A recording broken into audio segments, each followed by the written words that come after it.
The silence was not peaceful. It was suspended. It was the breathless, heavy quiet of a cathedral before the first note of the organ. But the cathedral was a pine forest in the Netherlands, and the congregation was 10,000 men falling from the sky. Corporal Thomas "Tom" Hart, a 23-year-old signalman with the 1st Parachute Brigade, lay on his back in the heather, disentangling himself from the silk shrouds of his parachute.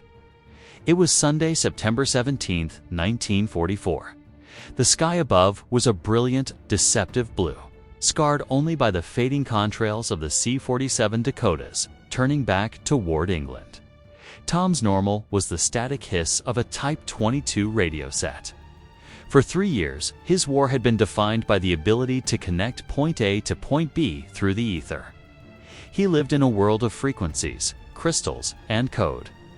Normal was the weight of the battery pack digging into his spine, the smell of hot valves, and the reassuring voice of command in his ear. Normal was the belief that the Plan Operation Market Garden was a masterpiece of geometry. They were the carpet. XXX cores was the steamroller. Lay the carpet, roll the machine, end. The war by Christmas. It was clean.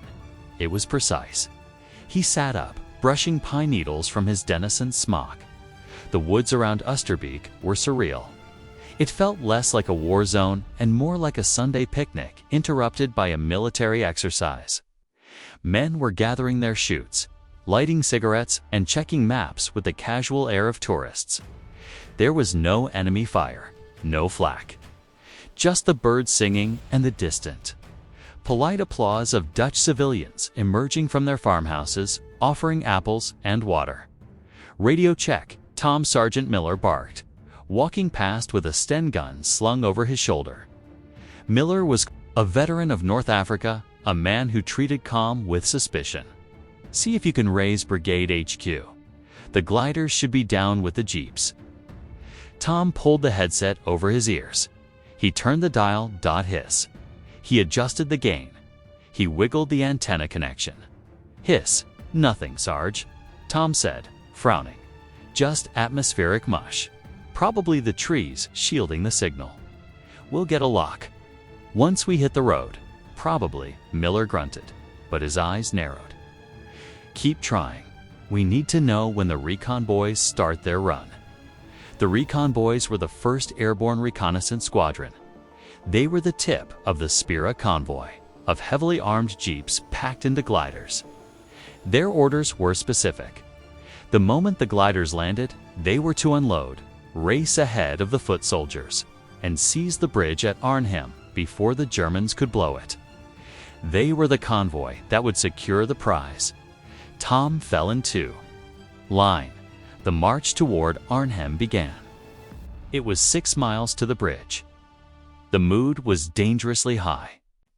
The intelligence briefings had been explicit. The German forces in the area were Grade B troops. Old men with stomach ulcers, teenage conscripts on bicycles, and shattered units resting from the Normandy route. A crust, the intelligence officer had called it. Punch through the crust, and its soft bread all the way to Berlin. As they marched through the village of Wolfhees, the Normal began to fray. The Dutch civilians were cheering, waving orange flags, pouring drinks. It was a liberation party, but Tom noticed the eyes of the older men. They weren't looking at the paratroopers with joy. They were looking past them, toward the tree line with fear. Tom kept checking the radio. He tried every frequency. The battalion. Net. The brigade net. The air support link, silence. It wasn't just interference. It was a dead zone. The radios, built for the desert plains, were choking on the iron-rich soil and the dense forests of Holland. The machinery of survival, the link that allowed them to call for artillery, for air support. 4 relief was severed before the first shot was fired. But the physical disturbance arrived at P. Relies. A luxurcellus of luxurious texture that glides on. Me meet Solara, Mara Sisower, and leaves a rich, long-lasting color. It's a laws of Solisa self, for live.word.lob, Saweed with Samute, my as, my Cephasad, my you see, my Salat, .lied, I see it, I saw it, why I sip it, with it. 15 o'clock hours. They were 3 miles from the bridge. Moving through a suburban neighborhood of neat brick houses and manicured gardens, the column stopped.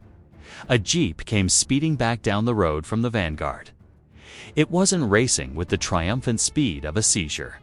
It was careening, swerving, its tires shredding the manicured lawns. It was smoking. The jeep screeched to a halt near Major Goff, the reconnaissance commander. Tom was close enough to see the driver. He was covered in blood, his face a mask of soot and shock. He wasn't one of the recon boys. He was a liaison officer attached to the lead element. "They're gone," the driver gasped, falling out of the jeep. The squadron. "They're gone." "Who's gone?" "The recon squadron," Major Goff demanded, grabbing the man. "Did they reach the bridge?" "They didn't make it past the railway embankment," the driver choked out. "The convoy, ... it never arrived. They ran into a wall." "A wall of what?" "Infantry?" "Armor," the driver whispered, the word dropping like a stone into the quiet street. "Tigers." "Panthers, self-propelled guns, half-tracks." The disturbance rippled through the ranks. "Armor." "You're mistaken." An intelligence officer stepped in. His voice clipped. "There are no panzer divisions in Arnhem." Intelligence confirmed it. "Just infantry refitting. Tell that to the dead men in the jeeps." The driver screamed, his composure shattering. "I saw the insignia. The Hohenstaufen. It's the 9th SS Panzer Division. They aren't resting. They are dug in. They were waiting for us." Tom felt the blood drain from his face. The convoy that never arrived, the reconnaissance squadron meant to seize the bridge, had been annihilated in minutes. The soft bread was a myth. They hadn't dropped on a group of old men. They had dropped directly on top of 2 SS Panzer divisions that were refitting in the exact spot the British had chosen for their landing zone. The order rescinded too late was the intelligence update. Rumors of panzers had been dismissed by high command as unconfirmed to avoid delaying the drop. The truth was now sitting 3 miles ahead, encased in 70 tons of steel. "Sarge," Tom whispered to Miller, pointing at his dead radio. "If the jeeps are gone and the radios are dead, X-Corps doesn't know. They don't know we're walking into a meat grinder." Miller looked at the driver, then at the silent radio set. He looked at the sky, where the sun was beginning to dip, casting long golden shadows over the peaceful Dutch houses. "We have to hold the bridge," Miller said, his voice flat. "Panzers or not. That's the mission." The column started moving again, but the party was over. The cheering civilians had vanished indoors. The silence of the woods had been replaced by a low, distant rumble from the direction of Arnhem. It sounded like thunder, but the sky was clear.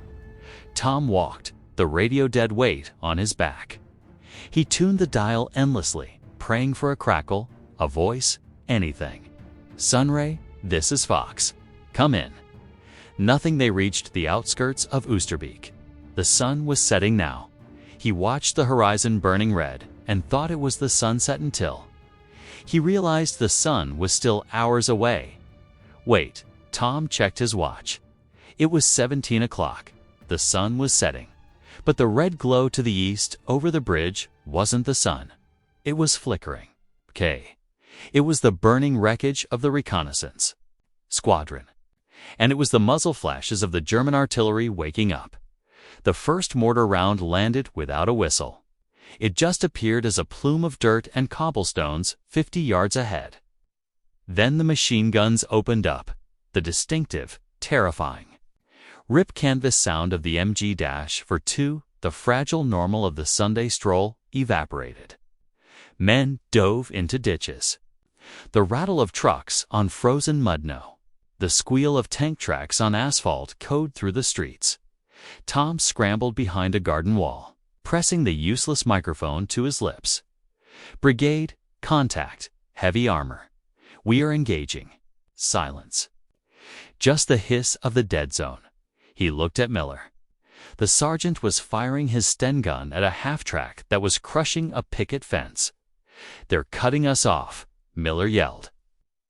"They're splitting the battalion." Tom realized then that the bridge was not a prize. It was a trap. The bridge too far wasn't about distance. It was about the disconnect between the map and the territory. The convoy of jeeps never arrived because the map said the road was clear. But the territory held a Panzer Division. The radio message never arrived because the map said the terrain was flat. But the territory was iron-rich and dense. He sat in the ruins of the garden, amidst the shattered tulips, watching the red glow of the burning jeeps reflect in the canal. The confusion and fatigue of the drop were gone, replaced by a cold, hard certainty. They were alone. The cavalry wasn't coming. The radios weren't working. And the old men they were fighting were the elite of the German war machine. Tom clicked. The radio off. He unslung his rifle. The machinery of survival had failed. Now there was only the lion's bravery and the long, dark night ahead.